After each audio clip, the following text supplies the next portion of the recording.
आज हम पढ़ने जा रहे हैं नाटक आधे अधूरे, जिसके रचनाकार हैं मोहन राकेश।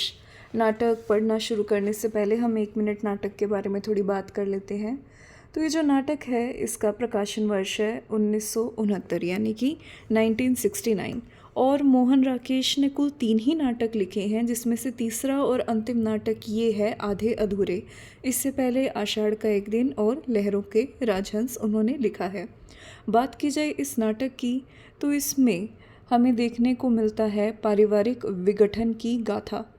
एक अभिशप्त कुटुंब है जिसका हर एक सदस्य एक दूसरे से कटा हुआ है। मानव का जो एक संतोष जो वो लेना चाहता है जीवन में, उसके अधूरेपन को रेखांकित करता है ये नाटक। अब बात की जाए इसके निर्देशक की तो वो रहे ओम शिवपुरी जी। सबसे पहले इन्हीं के निर्देशन में देशांतर द्वारा दिल्ली में इसका मंचन किया गया। और जो सबसे पहले है ये एक साप्ताहिक पत्रिका धर्म युग में प्रकाशित होती थी। अब ये सब जानने के बाद हम नाटक को शुरू करते हैं। सबसे पहले हम पात्रों पे आएंगे। काले सूट वाला आदमी जो कि पुरुष 1, पुरुष 2, पुरुष 3, पुरुष 4 की भूमिकाओं में है। उम्र लगभग 49-50। चेहरे की शिष्टता में एक व्यंग्य। पुरुष 1 के रूप में वेशांतर पतलून कमीज, जिंदगी से अपनी लड़ाई हार चुकने की छटपटाहट लिए। बात आती है पुरुष 2 के रूप में तो पतलून के साथ बंद गले का कोट यहाँ आ जाता है। अपने आप से संतुष्ट फिर भी आशंकित। पुरुष 3 में है पतलून और टी शर्ट, हाथ में सिगरेट का डब्बा, लगातार सिगरेट पीता, अपनी सुविधा के लिए जीने का दर्शन पूरे हाव भाव में। पुरुष 4 की बात की जाए तो पतलून के साथ पुरानी काट कलम्बा कोट आ जाता, चेहरे पर बुजुर्ग होने का खासा एहसास और काइयापन। इसका ध्यान रखना, ये पात्र ऐसा है, इसकी बातें सुन सुन के आपको अंदर से क्रोध आएगा। स्त्री, उम्र 40 को छूती, चेहरे पर यौवन की चमक और चाह फिर भी शेष। ब्लाउज और साड़ी साधारण होते हुए भी सुरुचिपूर्ण, दूसरी साड़ी विशेष अवसर की। बड़ी लड़की, उम्र 20 के ऊपर नहीं, भाव में परिस्थितियों से संघर्ष का अवसाद और उतावलापन, कभी कभी उम्र से बढ़कर बड़पन। साड़ी माँ से साधारण, पूरे व्यक्तित्व में एक बिखराव। फिर आती है छोटी लड़की, उसकी उम्र है 12-13 के बीच, भाव, स्वर, चाल, हर चीज़ में विद्रोह है। फ्रॉक चुस्त, पर एक मोजे में सुराख। लड़का, इसकी उम्र है 21 के आसपास, पतलून के अंदर दबी भड़कीली बुशर्ट धूल धूल कर घिसी हुई, चेहरे से यहाँ तक कि हंसी से भी झलकती खास तरह की कड़वाहट। अब बात कर ली जाए स्थान की तो मध्य वित्तीय स्तर से ढहकर निम्न मध्य वित्तीय स्तर पर आया एक घर है। ठीक है, सब रूपों में इस्तेमाल होने वाला वह कमरा जिसमें उस घर के व्यतीत स्तर के कई एक टूटते अवशेष। अब उस कमरे में क्या क्या है? Sofa set, dining table, cupboard, dressing table और आदि किसी न किसी तरह अपने लिए जगह बनाए हुए हैं। मतलब जो सारा सामान है ना, वो ऐसा लग रहा है कि बस वहाँ पे रखा हुआ है, जगह नहीं है उतनी वहाँ पे। जो कुछ भी है वह अपनी अपेक्षाओं के अनुसार न होकर कमरे की सीमाओं के अनुसार एक और ही अनुपात से है। एक चीज़ का दूसरी चीज़ से रिश्ता तात्कालिक सुविधा की मांग के कारण लगभग टूट चुका। फिर भी लगता कि वह सुविधा कई तरह की असुविधाओं से समझौता करके की गई है, बल्कि कुछ असुविधाओं में ही सुविधा खोजने की कोशिश की गई है। सामान में कहीं एक तिपाई, कहीं 1-2 मोढ़े, कहीं फटी पुरानी किताबों का एक शेल्फ और कहीं पढ़ने की एक मेज़ कुर्सी भी है। गद्दे, पर्दे, मेजपोश और पलंग पोश अगर हैं तो इस तरह घिसे, फटे या सिले हुए कि समझ में नहीं आता कि उनका न होना या होने से बेहतर नहीं था। उनका ना होना क्या होने से बेहतर नहीं था। 3 दरवाजे 3 तरफ से कमरे में झांकते। एक दरवाज़ा कमरे के पीछे अहाते से जोड़ता है, एक अंदर के कमरे से और एक बाहर की दुनिया से। बाहर का एक रास्ता अहाते से होकर भी है। रसोई में भी अहाते से होकर जाना होता। पर्दा उठने पर सबसे पहले चाय पीने के बाद डाइनिंग टेबल पर छोड़ा गया अध टूटा टी सेट आलोकित होता है। फिर फटी किताबों और टूटी कुर्सियों आदि में से एक एक। कुछ सेकंड बाद प्रकाश सोफे के उस भाग पर केंद्रित हो जाता जहां बैठा काले सूट वाला आदमी सिगार के कश खींच रहा। उसके सामने रहते प्रकाश उसी तरह सीमित रहता, पर बीच बीच में कभी यह कोना कभी वह कोना साथ आलोकित हो उठता। शुरू होता है काले सूट वाला आदमी कुछ अंतर्मुख भाव से सिगार की राख झाड़ता। फिर एक बार, फिर से वही शुरुआत, जैसे कोशिश से अपने को एक दायित्व के लिए तैयार करके सोफे से उठ पड़ता। मैं नहीं जानता आप क्या समझ रहे हैं मैं कौन हूँ, और क्या आशा कर रहे मैं क्या कहने जा रहा हूँ। आप शायद सोचते हो कि मैं इस नाटक में कोई एक निश्चित इकाई हूँ, अभिनेता, प्रस्तुतकर्ता, व्यवस्थापक या कुछ और। परंतु मैं अपने संबंध में निश्चित रूप से कुछ भी नहीं कह सकता, उसी तरह जैसे इस नाटक के संबंध में नहीं कह सकता, क्योंकि यह नाटक भी अपने में मेरी ही तरह अनिश्चित है। अनिश्चित होने का कारण यह है कि, परंतु कारण की बात करना बेकार है। कारण हर चीज़ का कुछ न कुछ होता है। हालांकि यह आवश्यक नहीं कि जो कारण दिया जाए वास्तविक कारण वही हो, और जब मैं अपने ही संबंध में निश्चित नहीं हूँ तो और किसी चीज़ के कारण अकारण के संबंध में निश्चित कैसे हो सकता हूँ। सिगार का कश खींचता, पल भर सोचता सा खड़ा रहता। मैं वास्तव में कौन हूँ? यह एक ऐसा सवाल है जिसका सामना करना इधर आ कर मैंने छोड़ दिया है। जो मैं इस मंच पर हूँ वह यहाँ से बाहर नहीं हूँ, जो बाहर हूँ, खैर इसमें आपकी क्या दिलचस्पी हो सकती कि मैं यहाँ से बाहर क्या हूँ। शायद अपने बारे में इतना कह देना ही काफ़ी है कि सड़क के फुटपाथ पर चलते आप अचानक जिस आदमी से टकरा जाते वह आदमी मैं हूँ। आप सिर्फ घूर कर मुझे देख लेते, इसके अलावा मुझसे कोई मतलब नहीं रखते कि मैं कहाँ रहता हूँ, क्या काम करता हूँ, किस किस से मिलता हूँ और किन किन परिस्थितियों में जीता हूँ। आप मतलब नहीं रखते क्योंकि मैं भी आपसे मतलब नहीं रखता, और टकराने के क्षण में आप मेरे लिए वही होते जो मैं आपके लिए होता हूँ। इसलिए जहाँ इस समय मैं खड़ा हूँ वहाँ मेरी जगह आप भी हो सकते थे। तो टकराने वाले व्यक्ति होने के नाते आप में और मुझ में बहुत बड़ी समानता है। यही समानता आप में और उसमें, उसमें और उस दूसरे में और मुझ में। बहरहाल इस गणित की पहेली में कुछ नहीं रखा। बात इतनी है कि विभाजित होकर मैं किसी न किसी अंश में आप में से हर एक व्यक्ति हूँ, और यही कारण है कि नाटक के बाहर हो या अंदर मेरी कोई भी एक निश्चित भूमिका नहीं है। कमरे के एक हिस्से से दूसरे हिस्से में टहलने लगता। मैंने कहा था यह नाटक भी मेरी ही तरह अनिश्चित है। उसका कारण भी यही है कि मैं इसमें हूँ, और मेरे होने से ही सब कुछ इसमें निर्धारित या अनिर्धारित है। एक विशेष परिवार, उसकी विशेष परिस्थितियाँ। परिवार दूसरा होने से परिस्थितियाँ बदल जाती, मैं वहीं रहता। इसी तरह सब कुछ निर्धारित करता। इस परिवार की स्त्री के स्थान पर कोई दूसरी स्त्री किसी दूसरी तरह से मुझे झेलते, या वह स्त्री मेरी भूमिका ले लेती और मैं उसकी भूमिका लेकर उसे झेलता।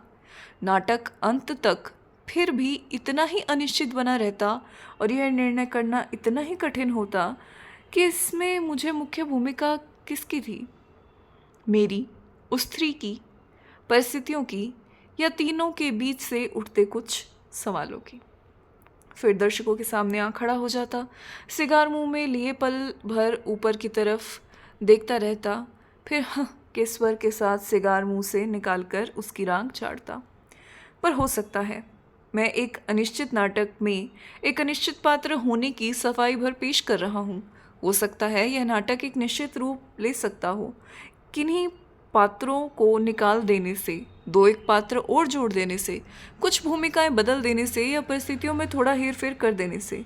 हो सकता है आप पूरा देखने के बाद या उससे पहले ही कुछ सुझाव दे सकें इस संबंध में। इस अनिश्चित पात्र से आपकी भेंट इस बीच कई बार होगी। हल्के अभिवादन के रूप में सिर हिलाता, जिसके साथ ही उसकी आकृति धीरे धीरे धुंधलाकर अंधेरे में गुम हो जाती। उसके बाद कमरे के अलग अलग कोने एक एक करके आलोकित होते, आलोक व्यवस्था में मिल जाते। कमरा खाली, तिपाई पर खुला हुआ हाई स्कूल का बैग जिसमें आधी कॉपियाँ और किताबें बाहर, सोफे पर तो एक पुरानी मैगजीन, एक कैंची, कुछ कटी अधकटी तस्वीरें, एक कुर्सी की पीठ पर उतरा हुआ पजामा झूल रहा स्त्री, कई कुछ संभाले बाहर से आती, कई कुछ में कुछ घर का, कुछ दफ्तर का, कुछ अपना। चेहरे पर दिन भर के काम की थकान और इतनी चीज़ों के साथ चलकर आने की उलझन। आकर सामान कुर्सी पर रखती हुई वह पूरे कमरे पर एक नज़र डाल लेती। स्त्री थकान निकालने वाले स्वर में, ओह हो, कुछ हताश भाव से, फिर घर में कोई नहीं। अंदर के दरवाजे की तरफ देखकर, किन्नी होगी ही नहीं, जवाब कहाँ से दे। टिपाई पर बड़े बैग को देखकर, ये हाल है इसका। बैग की एक किताब उठाकर फिर फाड़ लाई एक और किताब। ज़रा शर्म नहीं कि रोज़ रोज़ कहाँ से पैसे आ सकते हैं नई किताबों के लिए। सोफे के पास आकर, और अशोक बाबू यह कमाई करते रहते हैं दिन भर।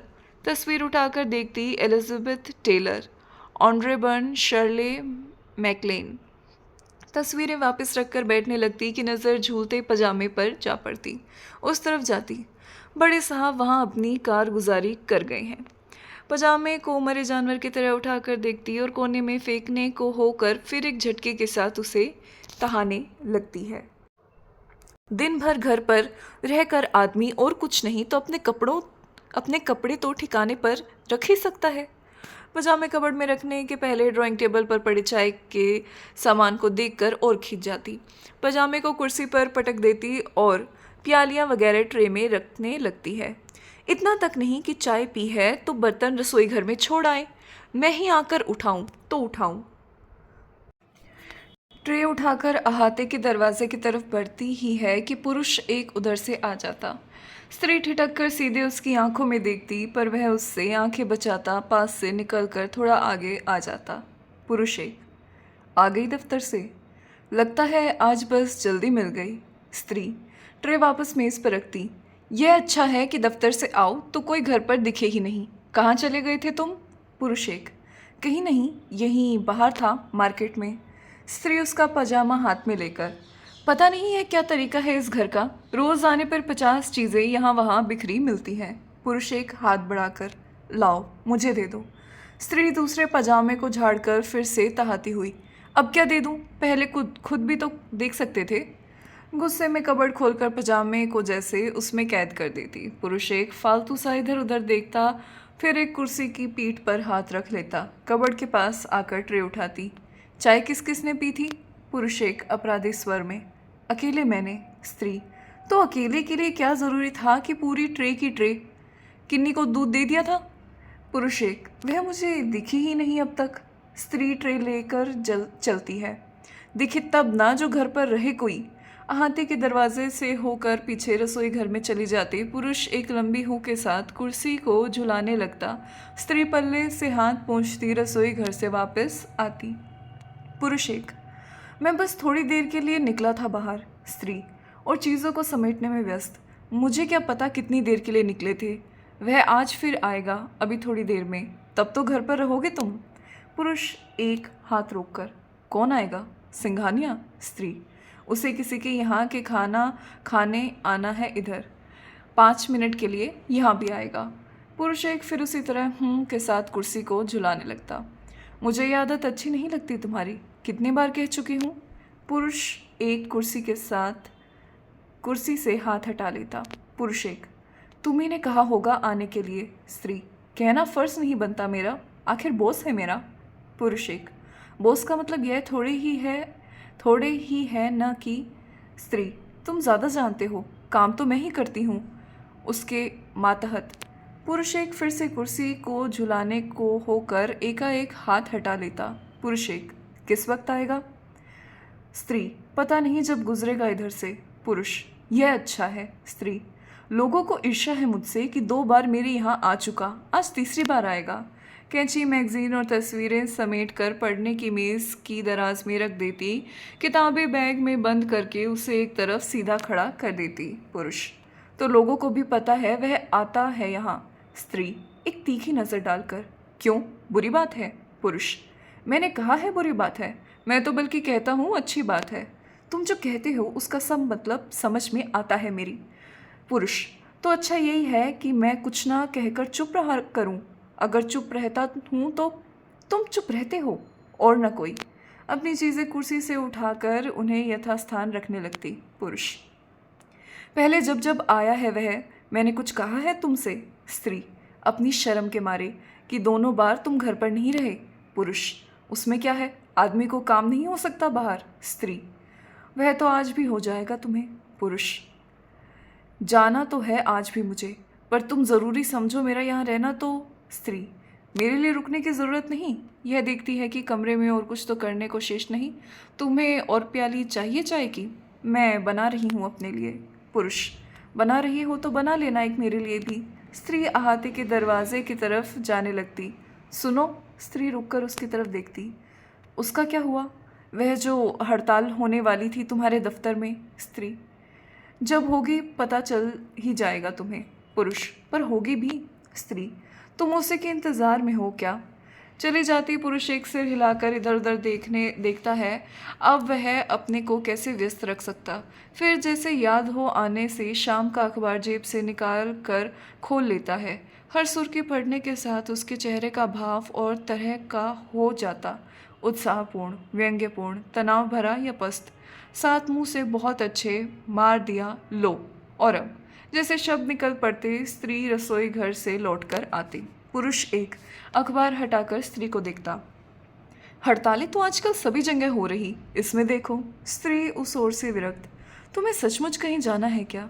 कहाँ जाने की बात कर रहे थे तुम? पुरुष, सोच रहा था जुनेजा के यहाँ हुआ था। स्त्री, ओ, जुनेजा के यहाँ हो आओ। पुरुष, फिलहाल उसे देने के लिए पैसे नहीं हैं तो कम से कम मुंह तो उसे दिखाते रहना चाहिए। स्त्री, हाँ, दिखाओ मुंह जाकर। पुरुष, वह 6 महीने बाहर रहकर आया है। हो सकता है कोई नया कारोबार चलाने की सोच रहा हो जिसमें मेरे लिए। स्त्री, तुम्हारे लिए तो पता नहीं क्या क्या करेगा वह जिंदगी में। पहले ही कुछ कम नहीं किया है। झाड़न लेकर कुर्सियां वगैरह को झाड़ना शुरू कर देती। इतनी गर्द भरी रहती है हर वक्त इस घर में, पता नहीं कहाँ से चली आती। पुरुष, तुम नाहक कोसती रहती हो उस आदमी को। उसने तो अपनी तरफ से हमेशा मेरी मदद ही की है। स्त्री, न करता मदद तो उतना नुकसान तो न होता जितना उसके मदद करने से हुआ। पुरुष कुड़कर सोफे पर बैठता।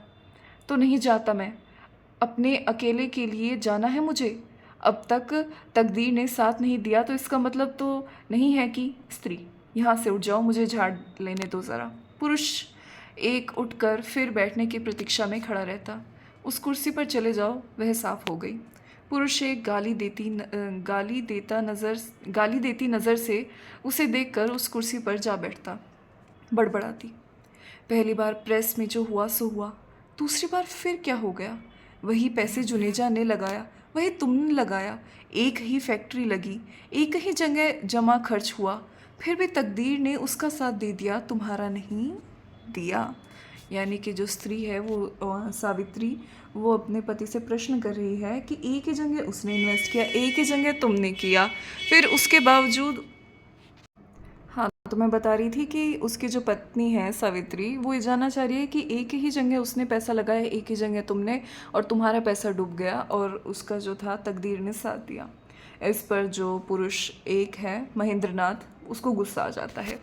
तुम तो ऐसी बात करती हो जैसे। स्त्री, खड़े क्यों हो गए? पुरुष, क्यों, मैं खड़ा नहीं हो सकता? स्त्री, हो तो सकते हो, पर घर के अंदर ही। पुरुष, मेरी जगह तुम हिस्सेदार होती ना फैक्ट्री की, तो तुम्हें पता चल जाता कि। स्त्री, पता तो मुझे तब भी चल ही रहा है। नहीं चल रहा? पुरुष बड़बड़ाता, उन दिनों पैसा लिया था फैक्ट्री से, जो कुछ लगाया था यह सारा तो शुरू में ही निकाल निकाल कर खा लिया। और। स्त्री, किसने खा लिया? मैंने? पुरुष, नहीं मैंने। पता है कितना खर्च था उन दिनों इस घर का? 400 रुपये महीने का मकान था, टैक्सियों में आना जाना होता था, किस्तों पर फ्रिज खरीदा गया था, लड़के लड़की की कॉन्वेंट की फीसें जाती। स्त्री, शराबें आती थी, दावतें उड़ती थी, उन सब पर पैसा तो खर्च होता ही था। पुरुष, तुम लड़ना चाहती हो? स्त्री, तुम लड़ भी सकते हो इस वक्त, ताकि उसी बहाने चले जाओ घर से। वह आदमी आएगा तो जाने क्या सोचेगा कि क्यों हर बार इसके आदमी को कोई ना कोई काम हो जाता है बाहर। शायद समझे कि मैं ही जानबूझकर भेज देती हूँ। पुरुष, वह मुझसे तय करके आता नहीं कि मैं उसके लिए मौजूद रहा करूँ घर पर। स्त्री, कह दूंगी आगे से तय करके आया करे तुमसे। तुम इतने बिजी आदमी जो हो, पता नहीं कब किस बोर्ड की मीटिंग में जाना पड़ जाए। पुरुष पराजित भाव से, तुम तो बस आमादा ही रहती हो हर वक्त। स्त्री, अब जुनेजा आ गया है ना लौट कर, तो रहा करना फिर 3-3 दिन घर से गायब।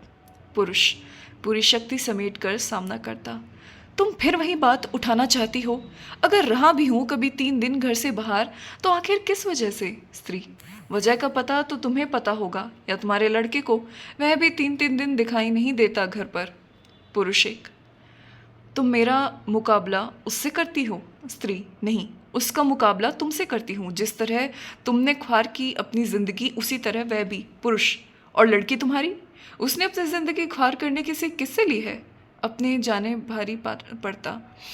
मैंने तो कभी किसी के साथ घर से भागने की बात नहीं सोची थी। यानी इसका जो पति है वो इस बात की ओर संकेत कर रहा है कि तुम्हारी बड़ी लड़की जो है वो घर से भाग गई थी। स्त्री एकटक उसकी आंखों में देखती: तुम कहना क्या चाहते हो? पुरुष: कहना क्या है, जाकर चाय बना लो, पानी हो गया होगा। सोफे पर बैठकर फिर अखबार खोल लेता, पर ध्यान पढ़ने में लगा नहीं पाता। स्त्री: मुझे भी पता है पानी हो गया होगा। मैं जब भी किसी को बुलाती हूँ यहाँ, मुझे पता होता है तुम यही सब बातें करोगे। पुरुष जैसे अखबार में कुछ पढ़ता: स्त्री: वैसे 1000 बार कहोगे लड़के की नौकरी के लिए किसी से बात क्यों नहीं करती, और जब मैं मौका निकालती हूँ उसके लिए तो? पुरुष: हाँ, सिंघानिया तो लगवा ही देगा ज़रूर, इसीलिए बेचारा आता है यहाँ चलकर। स्त्री: शुक्र नहीं मानते इतना बड़ा आदमी सिर्फ एक बार कहने भर से? पुरुष: मैं नहीं शुक्र मनाता। जब जब किसी नए आदमी का आना जाना शुरू होता है यहाँ, मैं हमेशा शुक्र मानता हूँ। पहले जगमोहन आया करता था, फिर मनोज आने लगा। स्त्री स्थिर दृष्टि से उसे देखती: और क्या क्या बात रह गई है कहने को बाकी? वह भी कह डालो जल्दी से। पुरुष: क्यों? जगमोहन का नाम मेरी ज़बान पर आया नहीं कि तुम्हारे हवास गुम होने शुरू हो गए? स्त्री गहरे वितृष्णा के साथ: जितने नाशुक्रे आदमी तुम हो, उससे तो मन करता है कि आज ही मैं। कहती हुई अहाते के दरवाजे की तरफ मुड़ती है। बाहर से बड़ी लड़की की आवाज़ सुनाई देती। बड़ी लड़की: ममा। स्त्री रुककर उसकी तरफ देखती, चेहरा कुछ फीका पड़ जाता। स्त्री: बिन्नी आई है बाहर। पुरुष एक न चाहते मन से अखबार लपेटकर उठ खड़ा होता। पुरुष: फिर उसी तरह आई होगी। स्त्री: जाकर देख लोगे, क्या चाहिए उसे? बड़ी लड़की की आवाज़ फिर सुनाई देती। बड़ी लड़की: ममा, टूटे 50 पैसे देना ज़रा। पुरुष एक किसी अनचाही स्थिति का सामना करने की तरह बाहर के दरवाजे की तरफ बढ़ता। स्त्री: 50 पैसे हैं ना तुम्हारी जेब में? होंगे तो सही, दूध के पैसों से बचे हुए।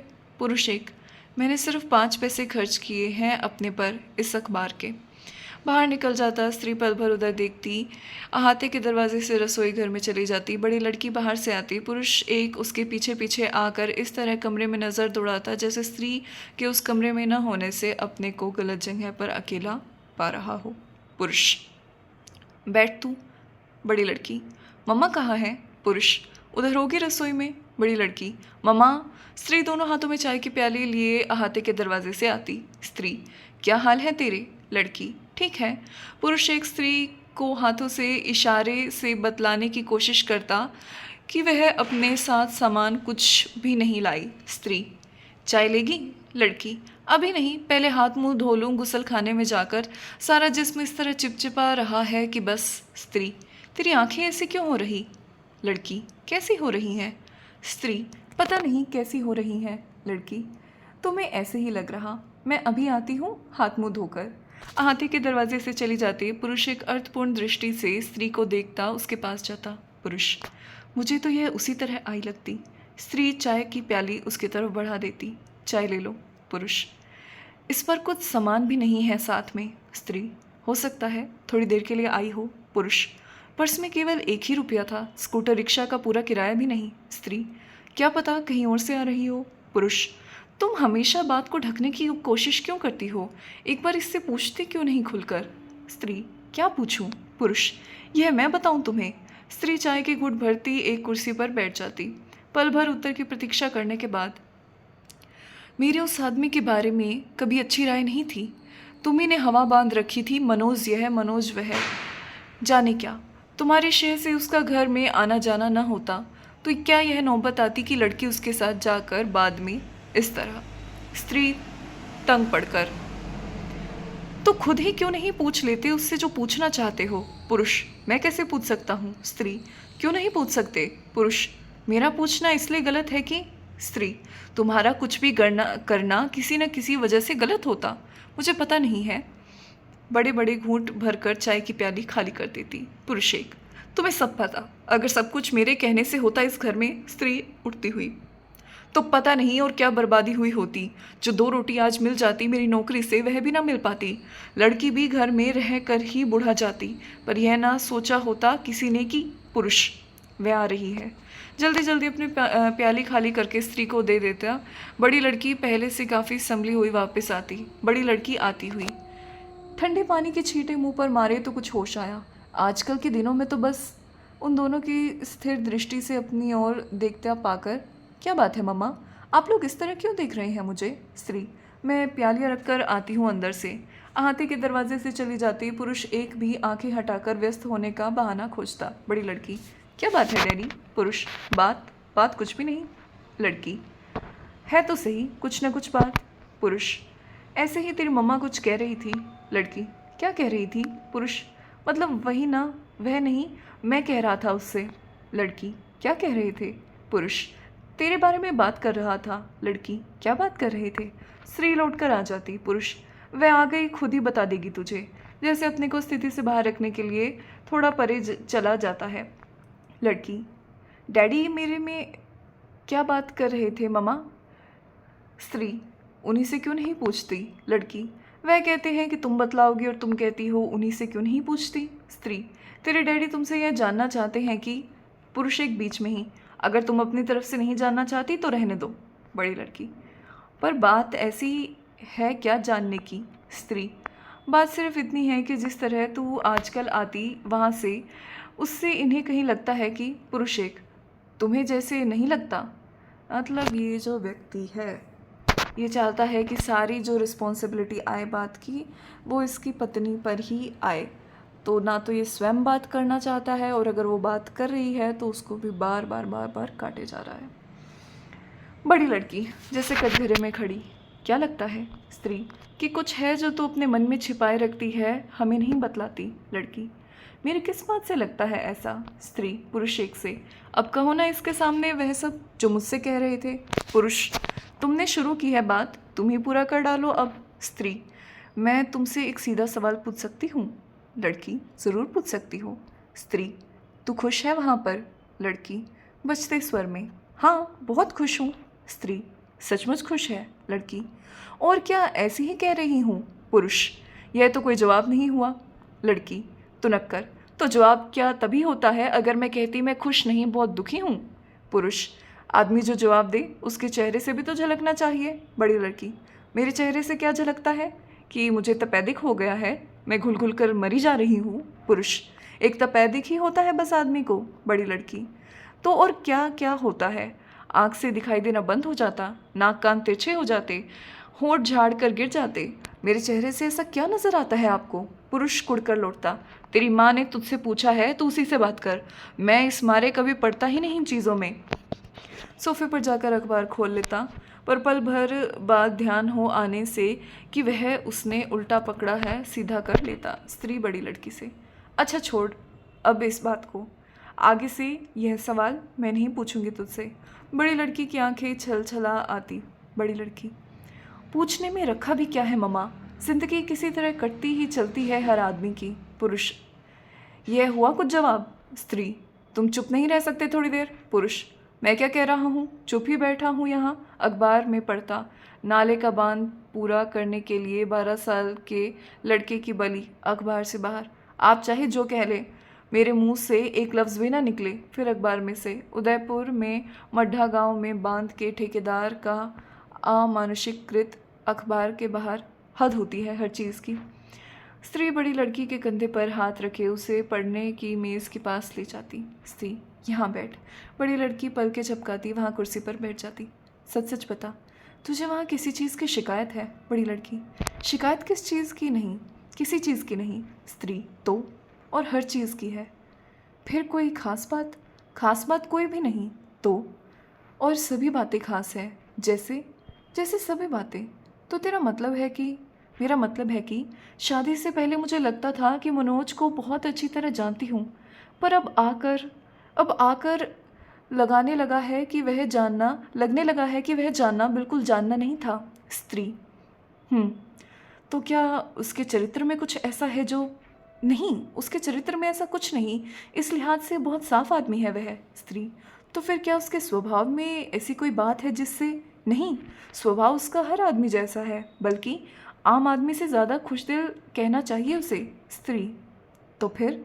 लड़की: यह तो मैं भी नहीं समझ पाती, पता नहीं कहाँ पर क्या है जो गलत है। स्त्री: उसकी आर्थिक स्थिति ठीक है? लड़की: ठीक है। सेहत? बहुत अच्छी है।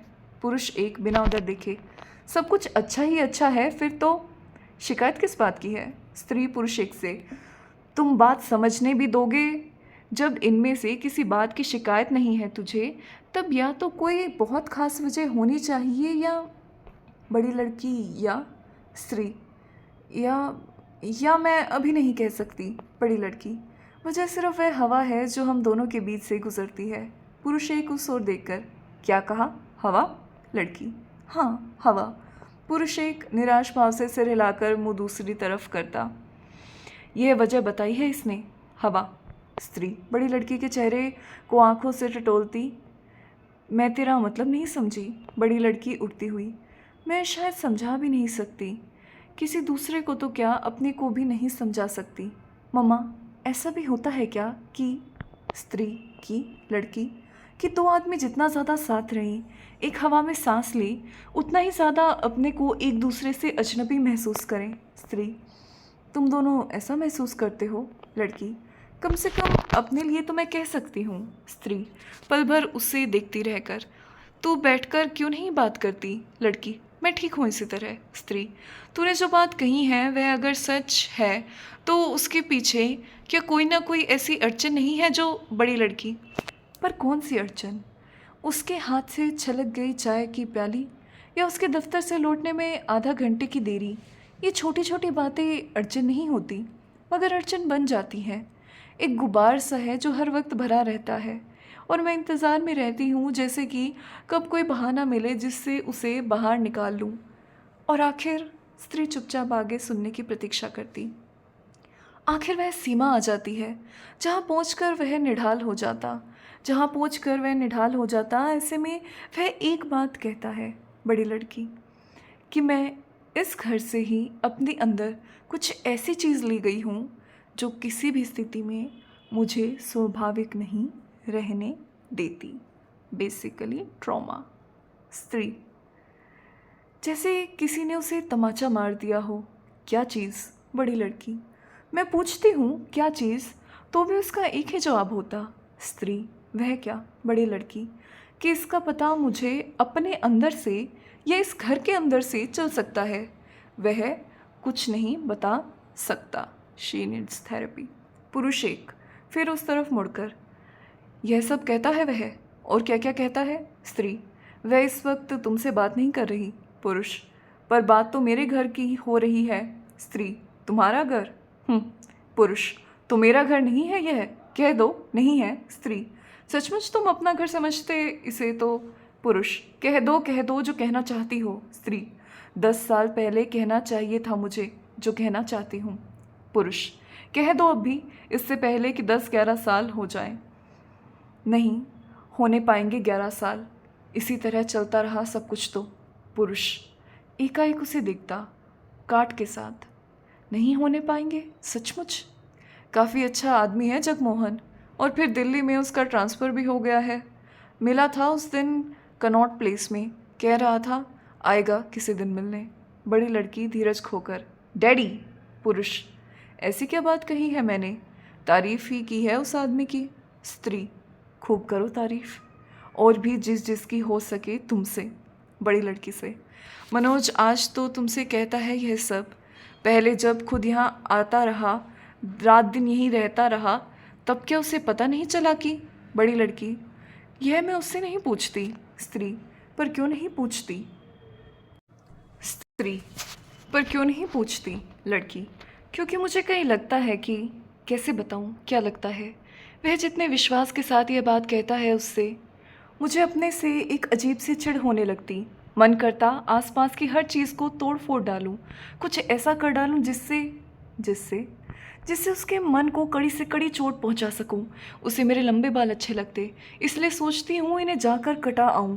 वह मेरी नौकरी करने के हक में नहीं, इसलिए चाहती हूँ कहीं भी कोई भी छोटी मोटी नौकरी कर लूँ, कुछ भी ऐसी बात जिससे एक बार तो वह अंदर से तिलमिला उठे। पर कर मैं कुछ भी नहीं पाती, और जब नहीं कर पाती तो खींच कर स्त्री यहाँ चली आती है। लड़की नहीं, स्त्री तो कई कई दिनों के लिए अपने को उससे काट लेती, पर धीरे धीरे हर चीज़ फिर उसी ढर्रे पर लौट आती। सब कुछ उसी तरह होने लगता जब तक कि हम नए सिरे से उसी खो में नहीं पहुंच जाते। मैं यहाँ आती हूँ तो सिर्फ इसलिए कि तेरा अपना घर है, मेरा अपना घर, हाँ। और मैं आती हूँ कि एक बार फिर खोजने की कोशिश करके देखूँ कि क्या चीज़ है वह इस घर में जिसे लेकर बार बार मुझे हीन किया जाता। लगभग टूटे स्वर में, तुम बता सकती हो मम्मा कि क्या चीज़ है वह, और कहाँ है वह? इस घर के खिड़कियों, दरवाज़ों में, छत में, दीवारों में, तुम में, डैडी में, किन्नी में, अशोक में, कहाँ छिपी है वह मनहूस चीज़ जो वह कहता है मैं इस घर से अपने अंदर लेकर गई हूँ, स्त्री की दोनों बाहें हाथ में लेकर। बताओ मम्मा, क्या है, कहाँ है वह इस घर में? छोटी लड़की बाहर के दरवाजे से आती और उन तीनों को उस तरह देखकर अचानक ठिठक जाती। छोटी लड़की, कुछ पता ही नहीं चलता यहाँ तो। तीनों में से केवल एक ही स्त्री उसकी तरफ देखती। स्त्री, क्या कह रही है तू? छोटी लड़की, बताओ, चलता है कुछ पता? स्कूल से आई हूँ तो तुम भी हो, डैडी भी हैं, बिन्नी दी भी हैं, पर सब लोग ऐसे चुप हैं जैसे। स्त्री, तो अपना बता कि आते ही चली कहाँ गई थी? छोटी लड़की, कहीं भी चली गई थी, घर पर था कोई जिसके पास बैठती? यहाँ दूध गर्म हुआ है मेरा। स्त्री, अभी हुआ जाता है। लड़की, अभी हुआ जाता है? स्कूल में भूख लगे तो कोई पैसा नहीं होता पास, और घर आने पर घंटा घंटा दूध ही नहीं होता गर्म। स्त्री, कहा है ना तुमसे अभी गर्म हुआ जाता। पुरुष एक से, तुम उठ रहे हो या मैं जाऊं? पुरुष एक अखबार के टुकड़े को दोनों हाथों में समेट उठ खड़ा होता। पुरुष, जा रहा हूं मैं ही। स्त्री छोटी लड़की से, तू फिर एक किताब फाड़ लाई है आज? छोटी लड़की, अपने आप फट गई तो मैं क्या करूं? आज सिलाई की क्लास में फिर वही हुआ मेरे साथ, मिस ने कहा। स्त्री, तू मिस की बात बाद में करना, तू मिस की बात बाद में करना, पहले यह बता कि। छोटी लड़की, रोज़ कहती हो बाद में करना, आज भी मुझे रीले ला कर न दी तो मैं स्कूल नहीं जाऊंगी कल से, मिस ने सारी क्लास के सामने मुझसे कहा कि। स्त्री, तू और तेरी मिस, रोग लगा रखा है जान को। छोटी लड़की, तो उठा लो ना मुझे स्कूल से, जैसे शो की मारा मारा फिरता सारा दिन मैं भी फिरती रहा करूँगी। बड़ी लड़की अपने को रोक पाने में असमर्थ, तुझे ज़मीर से बात करना नहीं आता? बड़ा भाई है तेरा। छोटी लड़की, क्यों, फिरता नहीं मारा मारा सारा दिन? किन्नी। छोटी लड़की, तुम यहाँ थी तो क्या कुछ कहा करती थी उसके बारे में? तुम्हारा भी बड़ा भाई है, चाहे एक ही साल बड़ा हो, है तो बड़ा ही। बड़ी लड़की स्त्री से, मम्मा तुमने इस लड़की की ज़बान बहुत खोल दी है। पुरुष, अगर यही बात मैं कह दूँ ना इससे। स्त्री, पहले जो जो कहना है वह कह लो तुम, उसके बाद देख लेना अगर। पुरुष, कहना क्या है? कहता ही नहीं कभी, मैं दूध गर्म कर रहा हूँ इसका। छोटी लड़की, कल मुझे रीलों का डब्बा ज़रूर चाहिए, और मिस बनर्जी ने सब लड़कियों से कहा आज की फाउंडर्स डे पीटी के लिए 3-3 नए किट। स्त्री, कितने? 3-3 सब लड़कियों को बनाने हैं, और तुमने कहा था क्लिप और मोज़े इस हफ्ते ज़रूर आ जाएंगे, आ गए हैं? कितनी शर्म आती है मुझे, फटे मोज़े पहनकर स्कूल जाते। पल भर की ओगड़ खामोशी। स्त्री, जैसे अपने को उस प्रकरण से बचाने की कोशिश में, अच्छा देख, स्कूल से आकर तो अपना बैग यहाँ खुला छोड़ गई थी, मैंने आकर बंद किया, पहले इसे अंदर रखा। छोटी लड़की, तुमने मेरी बात सुनी है? सुन ली है तो जवाब क्यों नहीं दिया कुछ? मैं कर रही हूँ क्लिप और मोज़ों की बात, और कह रही है बैग रख कर आ अंदर। बड़ी लड़की, हम कह पाते थे कभी इतनी बात? आधी बात भी कह दें इससे तो रासे इस तरह कस दी जाती थी कि बस। स्त्री, क्या कहा तूने? बड़ी लड़की, मैंने कहा कि सहसा स्त्री के भाव के प्रति सचेत होकर, तुम सोच रही थी कुछ? स्त्री, नहीं, सोच नहीं रही थी, देख रही थी कि और कुछ समेटने को तो नहीं है, अभी कोई आने वाला है बाहर से। और बड़ी लड़की, कौन आने वाला? पुरुष एक दूध के गिलास में चीनी हिलाता अहाते के दरवाजे से आता। पुरुष एक, सिंघानिया, इसका बॉस, वह नया आना शुरू हुआ है आजकल। बड़ी लड़की, मम्मा, क्या बात है मम्मा? स्त्री, कुछ नहीं। बड़ी लड़की, फिर भी। कहा ना कुछ नहीं। बड़ी लड़की, मम्मा तुम तो आदी हो रोज़ रोज़ ऐसी बातें सुनने की, कब तक इन्हें मन पर लाती रहोगी। उसकी तरफ आती, एक तुम ही करने वाली हो सब कुछ इस घर में, अगर तुम ही। काफ़ी धीमे स्वर में, मम्मा। स्त्री रुलाई स्वर में, अब मुझसे नहीं होता बिन्नी, अब मुझसे नहीं संभलता। बड़ी लड़की, विशेष रूप से उसी को सुनती स्त्री से, जो तुमसे नहीं संभलता वह और किससे संभल सकता है इस घर में। जान सकती हूँ, जब से बड़ी हुई हूँ तभी से देख रही हूँ, तुम सब कुछ सह कर भी रात दिन अपनी को इस घर के लिए हलाक करती रहती हो। और स्त्री, पर हुआ क्या है उससे। एकाएक पुरुष एक की थपथप से उतावली पड़कर, तुम्हें सारे घर में यही धूल इसी वक्त फैलानी है क्या। पुरुष एक, जुनेजा की फाइल ढूंढ रहा हूँ। नहीं ढूंढता। छोटी लड़की, देख लो मम्मा, यह मुझे फिर तंग कर रहा। बड़ी लड़की लगभग डांटती, तू चिल्ला क्यों रही है इतना। छोटी लड़की, चिल्ला रही हूँ क्योंकि शोकी अंदर मुझे। बड़ी लड़की, शोकी शोकी क्या होता है, तू अशोक भाबजी नहीं कह सकती। छोटी लड़की, अशोक भाबजी वह। स्त्री, अशोक अंदर क्या कर रहा है इस वक्त, मैं सोचती थी कि वह। छोटी लड़की, पड़ा सो रहा था अब तक, मैंने जाकर जगा दिया तो लगा मेरे बाल खींचने। लड़का, कौन सो रहा था, मैं। बिल्कुल झूठ। बड़ी लड़की, शेव करना छोड़ दिया है क्या तूने। लड़का अपने चेहरे को छूता, फ्रेंच कट रखने की सोच रहा हूँ, कैसी लगेगी मेरे चेहरे पर। छोटी लड़की उतावली पकड़कर, मेरी बात सुनी नहीं किसी ने, अंदर मेरे बाल खींच रहा था और बाहर आकर अपने फ्रेंच कट बता रहा। स्त्री लड़के के पास आती, तुमसे एक बात पूछूं। पूछो। इस लड़की की क्या उम्र है। यह तो तुमसे पूछना चाहता हूँ कि 12 साल की उम्र में यह लड़की। बड़ी लड़की, 13 साल की उम्र में। स्त्री, 13 साल की लड़की कितनी बड़ी होती है। 13 साल की लड़की 13 साल बड़ी होती है और 13 साल बड़ी ही होनी चाहिए, जबकि यह लड़की बच्ची नहीं है अब जो तू इसके बाल खींच रहे।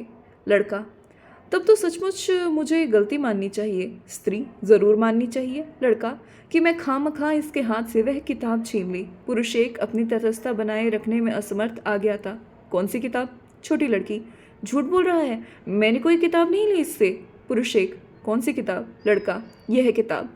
छोटी लड़की, झूठ, बिल्कुल झूठ, मैंने देखी भी नहीं ये किताब। लड़का, नहीं देखी। छोटी लड़की, तो तकिए के नीचे रखकर सोए तो भी नहीं, मैं ज़रा निकाल कर देख भर ली तो। पुरुष, मैं देख सकता हूँ। लड़का, नहीं, आपके देखने की नहीं है। स्त्री से, अब फिर पूछो मुझसे कि इसकी उम्र कितने साल है। बड़ी लड़की, क्या अशोक यह वही किताब है ना, कैसनोवा। पुरुष ऊंचे स्वर में, ठहरो। बारी बारी से उन सब की ओर देखता, पहले मैं ये जान सकता हूँ कि यहाँ किसी से कि मेरी उम्र कितने साल है। स्त्री, ऐसी क्या बात कह दी किसी ने कि। पुरुष, मैं पूछ रहा हूँ मेरी उम्र कितने साल की है, कितने साल है उम्र मेरी उम्र। स्त्री, यह है तुम्हें पूछकर जानना है क्या। पुरुष, हाँ, पूछकर ही जानना है आज। कितने साल हो चुके मुझे ज़िंदगी का भार ढोते, उनमें से कितने साल बीते हैं मेरे परिवार की देख रेख करते, और उस सब के बाद मैं आज पहुँचा कहाँ हूँ। यहाँ की जिसे देखो वही मुझसे उल्टे ढंग से बात करता, जिसे देखो वही मुझसे बदतमीज़ी से पेश आता। लड़का, मैंने तो सिर्फ इसलिए कहा था डैडी की। पुरुष, हर एक के पास एक न एक वजह होती, इनसे इसलिए कहा था, उसने इसलिए कहा था। मैं जानना चाहता हूँ कि मेरी क्या यही हैसियत है इस घर में कि जो जब जिस वजह से जो भी कह दे मैं चुपचाप सुन लिया करूँ।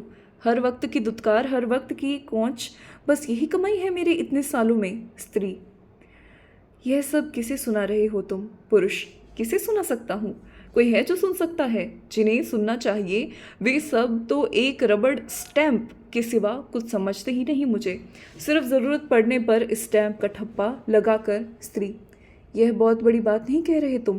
लड़का, मम्मा। स्त्री, मुझे सिर्फ इतना पूछ लेने दे इनसे कि रबड़ स्टैंप के माने क्या होते। एक अधिकार, एक रुतबा, एक इज्जत, यही ना। लड़का, सुनो तो सही मम्मा। स्त्री, यह सब कब कब मिला है इनसे किसी को भी इस घर में। किस माने में ये कहते हैं कि। पुरुष, किस माने में। नहीं, मैं इस घर में एक रबड़ स्टैंप भी नहीं, सिर्फ एक रबड़ का टुकड़ा, बार बार घिसा जाने वाला रबड़ का टुकड़ा।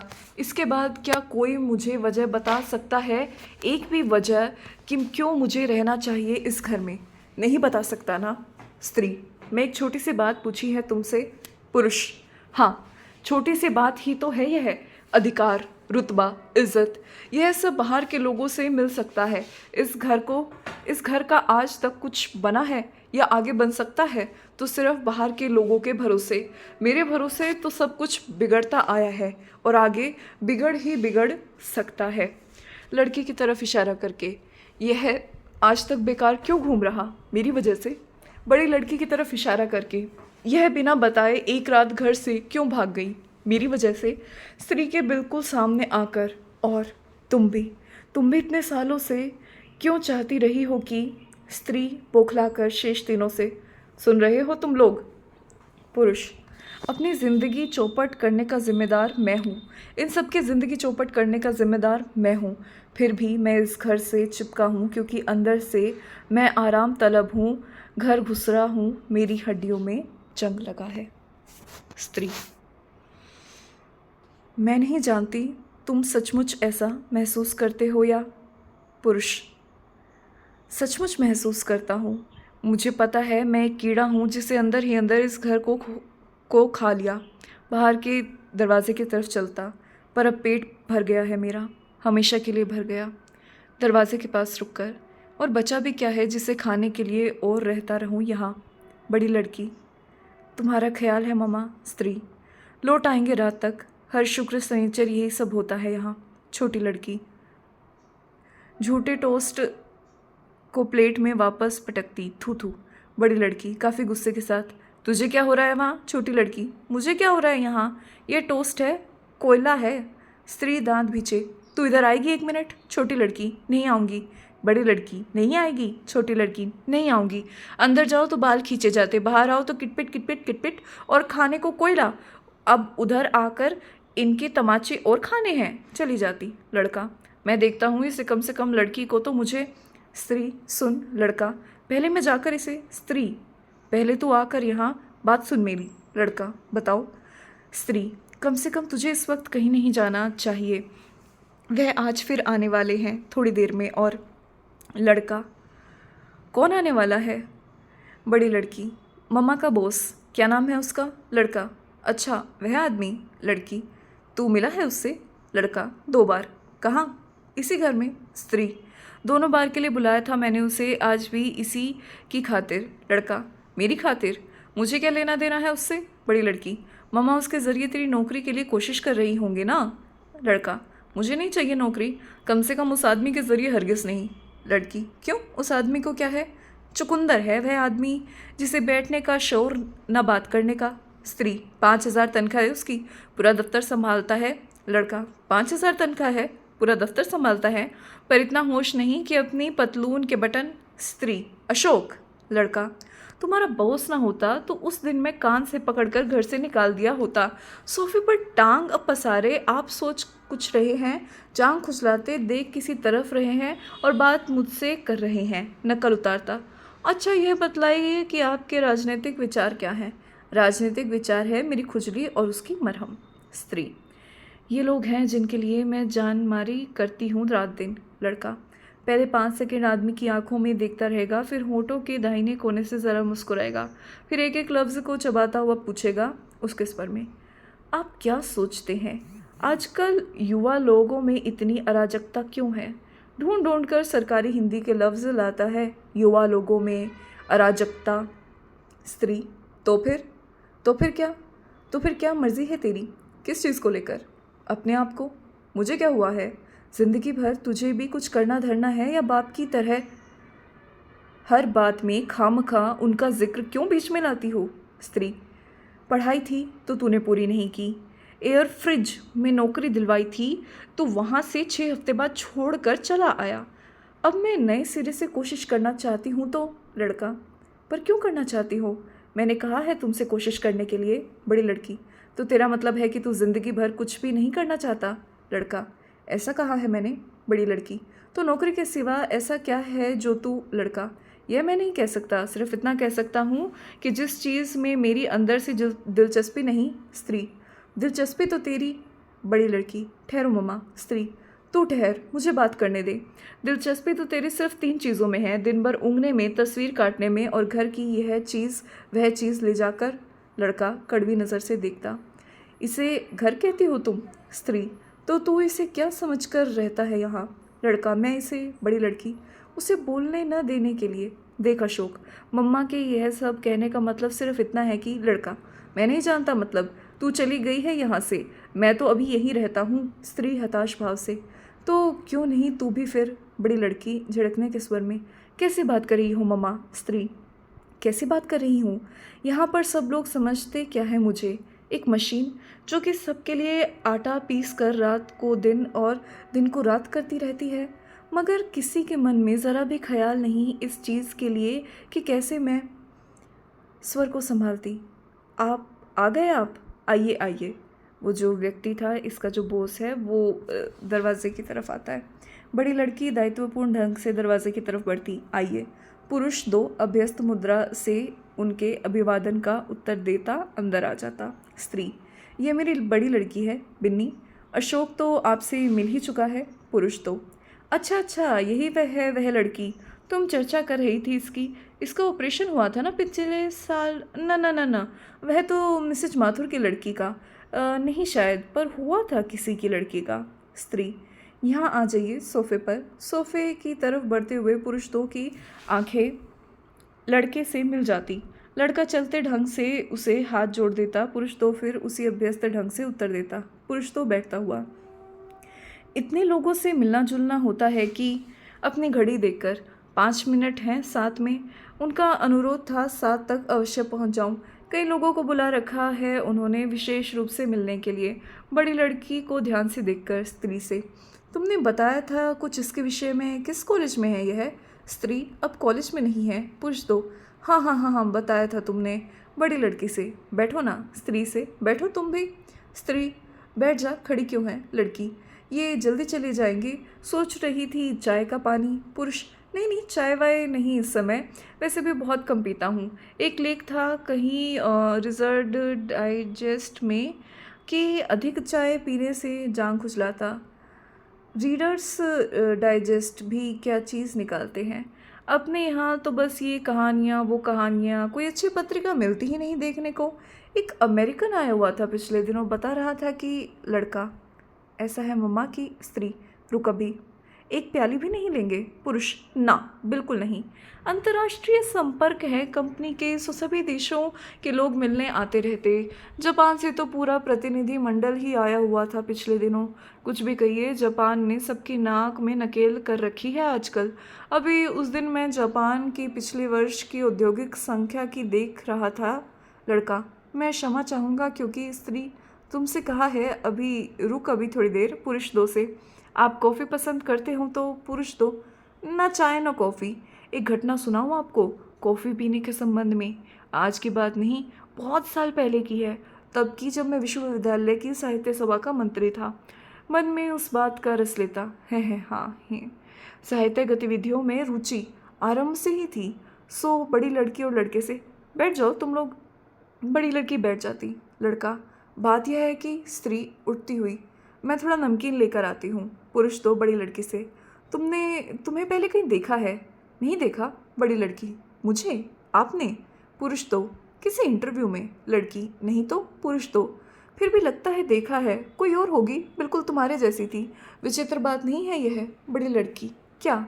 कि बहुत से लोग एक दूसरे जैसे होते हैं। हमारे अंकल हैं एक, पीठ से देखो मोरारजी भाई लगते हैं। लड़का: हमारी आंटी है एक, गर्दन काट कर देखो जीता लोलो ब्रिजदा नज़र आती हैं। पुरुष 2: हाँ, कई लोग होते हैं ऐसे। जीवन के विचित्रताओं की ओर ध्यान देने लगे तो कई बार तो लगता है कि। सहसा जेब टटोलता: भूल तो नहीं आया घर पर? जेब से चश्मा निकाल कर वापस रखता: नहीं, तो मैं कह रहा था कि। क्या कह रहा था? बड़ी लड़की: कि जीवन की विचित्रताओं की ओर ध्यान देने लगे तो। लड़का: जापान की औद्योगिक क्या थी वह, उसकी बात नहीं कर रहे थे? स्त्री: कोई घटना सुना रहे थे कॉफ़ी पीने के संबंध में। पुरुष 2: हाँ, तो वह जो। स्त्री: लीजिए थोड़ा सा। पुरुष 2: हाँ हाँ ज़रूर, लो तुम भी बैठ जाओ अब। स्त्री: उस विषय में सोचा आपने? किस विषय में? वह जो मैंने बात की थी आपसे, कोई ठीक सी जगह हो आपकी नज़र में तो? बहुत स्वादिष्ट है, याद है ना आपको? याद है, कुछ बात की थी तुमने एक बार अपनी किसी कज़िन के लिए कहा था, नहीं तो वह मिसेस मल्होत्रा ने कहा था। तुमने किसके लिए कहा था? स्त्री लड़के की तरफ देखती। इसके लिए। पुरुष दो। क्या पास किया है इसने? बीकॉम। स्त्री मैंने बताया बीएससी कर रहा था, तीसरे साल में बीमार हो गया इसलिए। पुरुष दो। अच्छा अच्छा, हाँ बताया था तुमने कुछ दिन एयर इंडिया में। स्त्री एयर फ्रिज में। हाँ एयर फ्रिज में। फिर घूमकर लड़के की ओर देखता। लड़का फिर उसकी तरफ मुस्कुरा देता। इधर आ जाइए आप, वहाँ दूर क्यों बैठे? लड़का अपनी नाक की तरफ इशारा करता। जी मुझे ज़रा। पुरुष दो। अच्छा अच्छा, देश का जलवायु ही ऐसा है, क्या किया जाए। जलवायु की दृष्टि से जो देश मुझे सबसे पसंद है वह है इटली। पिछले वर्ष काफ़ी यात्रा पर रहना पड़ा, पूरा यूरोप घूमा, पर जो बात मुझे इटली में मिली वह और किसी देश में नहीं। इटली की सबसे बड़ी विशेषता पता है क्या है? बहुत ही स्वादिष्ट है। कहाँ से लाती हो? घड़ी देखकर। 7-5 यहीं हो गए तो।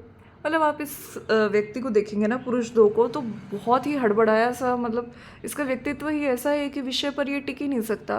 कभी वहाँ जाना है, कभी भोजन पर, कभी एक तथ्य कभी दूसरा तथ्य। मतलब इसका व्यक्तित्व या इसकी पर्सनालिटी आप कहें ना तो उतनी मेच्योर्ड आपको नहीं लगेगी, एक डेवलप्ड फॉर्म में जो होती है। तो वो ये अपनी बातों से काफ़ी भटक जाता है। स्त्री यही कोने पर एक दुकान है। पुरुष तो अच्छी दुकान है। मैं प्रायः कहा करता हूँ कि खाना और पहनना, इन दो दृष्टियों से वह अमेरिकन भी यही बात कर रहा था कि जितनी विविधता इस देश के खान पान और पहनावे में, वो और वही क्या सभी विदेशी लोग इस बात को स्वीकार करते हैं कि रूसी क्या जर्मन। मैं कहता हूँ संसार में शीत युद्ध को कम करने में हमारी कुछ वास्तविक देन है तो यही। तुम अपनी इस साड़ी को ही लो, कितनी साधारण है, फिर भी यह हड़तालों का चक्कर न चलता अपने यहाँ तो हमारा वस्त्र उद्योग अब तक। अच्छा, तुमने वह नोटिस देखा है जो यूनियन ने मैनेजमेंट को दिया? स्त्री हाँ के लिए सर हिला देती। कितनी बेवकूफ़ बातें हैं उसमें। हमारे यहाँ डीए पहले ही इतना है कि तो मैं कह रहा था कि। क्या कह रहा था? स्त्री कह रहे थे बड़ी लड़की कई बातें कह रहे थे। पुरुष दो। पर बात शुरू कहाँ से की थी मैंने? लड़का इटली की सबसे बड़ी विशेषता से। हाँ, पर उसके बाद? लड़का खान पान और पहनावे की विविधता, अमेरिकन, जर्मन, रूसी, शीत युद्ध, हड़तालें, वस्त्र उद्योग, डीए। पुरुष तो बहुत अच्छी स्मरण शक्ति है लड़के की। तो कहने का मतलब था कि। स्त्री थोड़ा और लीजिए। पुरुष तो और अब और नहीं अब। स्त्री थोड़ा सा देखिए, जैसे भी हो इसके लिए आप कुछ न कुछ ज़रूर करना है। पुरुष ज़रूर। किसके लिए क्या करना है? लो ये इतनी देर में भूल भी गया। स्त्री इसके लिए कुछ न कुछ करना है, अपने लड़के की तरफ देखकर। पुरुष हाँ हाँ ज़रूर, वह तो है ही। बीएससी में कौन सा डिवीज़न था आपका? कौन सा? लड़का 3-4 बार उंगली घुमाकर। ओ। पुरुष तो जैसे बात समझकर ओ। स्त्री तीसरे साल में बीमार हो गया था इसलिए। पुरुष अच्छा अच्छा, हाँ ठीक है, देखूंगा मैं। अब चलना चाहिए, बहुत समय हो गया। तुम घर पर आओ किसी दिन, बहुत दिनों से नहीं आई। स्त्री मैं भी सोच रही थी आने की, बेबी से मिलने। पुरुष दो।